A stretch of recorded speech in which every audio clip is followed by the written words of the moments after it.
Et si nous construisions ensemble l'avenir de nos territoires, sous le haut patronage du président de la République, son Excellence Félix Antoine Tshisekedi Tshilombo, et sous les auspices de la Première ministre, Madame Judith Suminwa Tuluka, le ministre de l'Aménagement du Territoire de la République démocratique du Congo, le docteur Jean-Lucien Boussa-Tongba, vous invite à prendre part à l'atelier sur l'aménagement intégré du territoire national de la République démocratique du Congo. Cet atelier réunira les autorités publiques, les partenaires techniques et financiers, le secteur privé, les universitaires, la société civile et les experts afin d'échanger sur une vision commune d'un développement harmonieux, durable et équilibré de notre pays.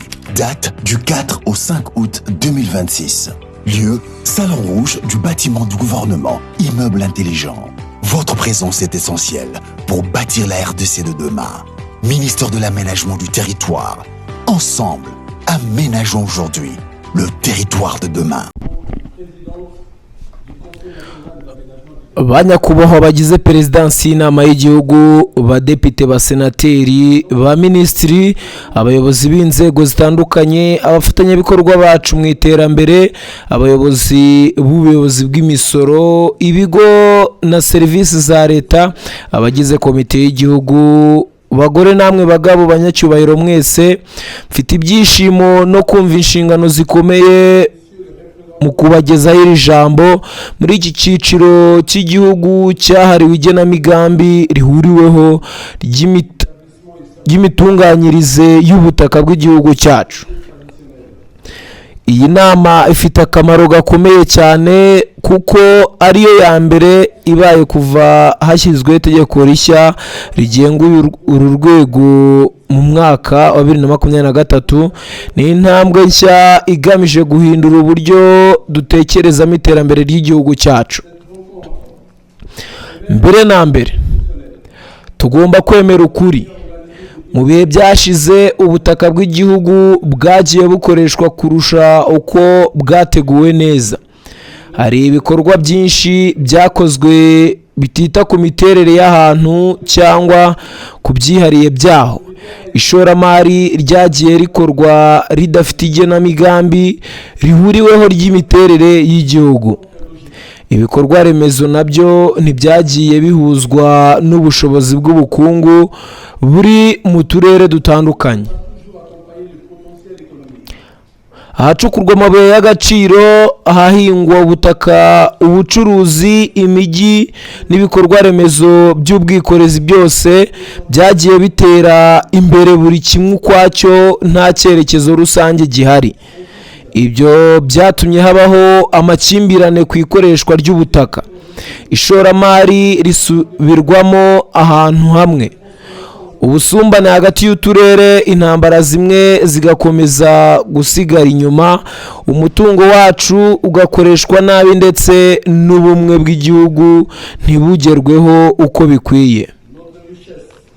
Nyamara Repubulika ya Demokarasi ya Kongo ifite ubutaka bunini kandi bukungahaye kurusha ibihugu byinshi ku isi. Ubutunzi bwacu ntibushingiye gusa ku mabuye y'agaciro cyangwa ku yindi mitungo kamere, ahubwo bushingiye no ku bunini bw'igihugu cyacu, ku butandukane bwacyo, ku bufatanye hagati y'uturere no ku bushobozi bwacyo bwo kubyara amahirwe mashya y'iterambere. Uyu munsi rero intego si ukugira ubutaka gusa, ahubwo ni ukubutegura neza, kubuhuza no kubukoresha mu buryo butanga umusaruro. Ni ukuvuga guhindura ubutaka bw'igihugu cyacu igikoresho gikomeye cyo kurema ubukungu n'ubutunzi. Igenamigambi rihuriweho ry'imitunganyirize y'ubutaka niryo shingiro ry'ubwuzuzanye bw'ubukungu bw'igihugu. Nta nganda zirambye zashoboka hatabayeho imitunganyirize myiza y'ubutaka. Nta bukungu bukomeye bwagerwaho hatabayeho guhuza imihanda, ibice by'ubuhinzi, ahacukurwa amabuye y'agaciro, ibyambu, imijyi n'ibikorwa remezo by'ingufu. nta shoramari rya leta cyangwa iry'abikorera rizatanga umusaruro urambye niba ridakorwa rishingiwe ku cyerekezo rusange cy'igihugu. Niyo mpamvu igenamigambi rihuriweho ry'ubutaka rigomba kuba ishingiro rya politiki za leta, rifasha gukuraho ubusumbane, guhuza intara, kugabanya icyuho hagati y'uturere, kurinda umutungo kamere no gushimangira ubusugire bw'ubukungu bw'igihugu cyacu. Iyo niyo ntego nyamukuru y'iri vugurura rishya twiyemeje gushyira mu bikorwa.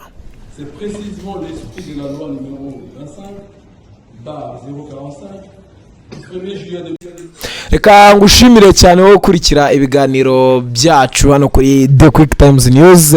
Ni mu bijyanye no kubaka ejo hazaza ha Repubulika Iharanira Demokarasi ya Kongo, ndetse bigomba no kuba byitangirira ku gutegura neza no gukoresha neza ubutaka bw'igihugu. Iyo niyo ngingo nyamukuru kuri ibi mwumvaga nagerageje kubashyira mu Kinyarwanda ndetse n'ubutumire bwa Perezida Tshisekedi, aho ubuyobozi bukuru bwa Repubulika Iharanira Demokarasi ya Kongo, haba abandi bayobozi bagiye batandukanye, Perezida Felix Antoine Tshisekedi no ku bufasha bwa Minisitiri w'Intebe, Minisitiri ushinzwe igenamigambi ry'imikoreshereze y'ubutaka, Dr Jean-Lucien Busa Tongba, bateguye kuva ku wa 4 kugeza ku wa 5 Kanama 2026 inama y'igihugu ihuza abayobozi, impuguke, abarimu ba za kaminuza, abafatanyabikorwa mu iterambere n'imiryango iharanira inyungu z'abaturage. Iyi nama igamije gushaka uburyo buhuriweho bwo gutunganya no gukoresha ubutaka bwose bwa Repubulika Iharanira Demokarasi ya Kongo, hagamijwe kubaka igihugu gifite igenamigambi rihamye ndetse kikaba gifite iterambere riringanije mu turere twose ndetse n'icyerekezo kirambye. Abategura iyi nama bavuga ko ari intambwe ikomeye izafasha gushyiraho politike zizatuma Repubulika Iharanira Demokarasi ya Kongo iba igihugu giteguye neza ejo hazaza, gifite ibikorwa remezo bitekanye kandi iterambere rigera ku baturage bose. Aho rero bavuze ngo reka dutegure uyu munsi ubutaka buzubakirwaho Repubulika Iharanira Demokarasi ya Kongo y'ejo. Navuga ngo ni ikintu cyiza kuri Repubulika Iharanira Demokarasi ya Kongo kuba n'ubundi bamaze kubona ko igihugu cyabo gifite umutungo kamere, haba amabuye y'agaciro, haba n'ibindi byose. Kuba bakiga no kuba bawubyaza umusaruro ni bimwe mu bintu byabafasha cyane. Hari n'ababona ko bahagurutse noneho batangira kuba bashaka uburyo ubwo butaka bwabo, haba ubuhinzi, amabuye y'agaciro n'ibindi byose bishobora kuba byakorerwa ku butaka bwabo, batangira kububyaza umusaruro ndetse ubukungu bwabo bugashingira cyane ku butaka. Inyuma y'uko baba bavuga ngo hari benshi basahura umutungo wabo, yaba iyo mitwe yitwaje intwaro iba muri Repubulika Iharanira Demokarasi ya Kongo, baba bayikoma buri gihe, ndetse n'abaza gukora ubwo bucukuzi bw'amabuye y'agaciro babyemerewe. Repubulika Iharanira Demokarasi ya Kongo igenda ivuga ko ubundi nabyo bidakwiye, kuko twagiye tubibona iyo yisabira ko inganda zazo z'imbere mu gihugu arizo zazitunganya umusaruro wavuye muri amabuye y'agaciro. Repubulika Iharanira Demokarasi ya Kongo rero yaba yatangiye kuba nayibona ko uyu mutungo kamere ukwiye kuba wakoreshwa ndetse ugakoreshwa nabo ba nyirawo, ubundi bakaba nabo batera imbere. Katutegereze turebe rero ko bizabahira cyangwa se bizanakunda, ubundi ibintu byose bikagenda neza cyane. Kuko ugiye kureba muri Repubulika Iharanira Demokarasi ya Kongo usanga hari abantu benshi baprofita umutungo wa Kongo, ariko igihugu nacyo cyatangiye gushaka uburyo cyakurikirana ibintu byacyo ndetse kikanacukura amabuye y'agaciro, aribo bayicukuriye ibintu byose bikagenda neza. Rero kangushimire komeza gukurikira The Quick Times News kandi wowe turakanda subscribe, iki nicyo gihe kugira ngo dukomeze tubane mu biganiro biri imbere. Mukomeze kugira amahoro y'Imana kandi muhahe muronke Imana ibaho umugisha mu byo mukora byose. Présidente du Conseil national de l'aménagement du territoire, honorables députés et sénateurs, Excellences, Mesdames et Messieurs les membres du gouvernement, Mesdames et Messieurs les gouverneurs de province, Mesdames et Messieurs les secrétaires généraux, les PCA, les DG, les administrateurs et coordonnateurs de l'établissement public et services publics, Mesdames et Messieurs les représentants des partenaires techniques et financiers, Mesdames et Messieurs les directeurs et cadres des administrations et établissements et services publics, Mesdames et Messieurs les autorités traditionnelles, Mesdames et Messieurs, distingués invités, c'est avec un profond sentiment de responsabilité que je prends la parole devant vous à l'occasion de l'ouverture de cet atelier national consacré à l'aménagement intégré du territoire de la République démocratique du Congo. Cette rencontre revêt un caractère exceptionnel.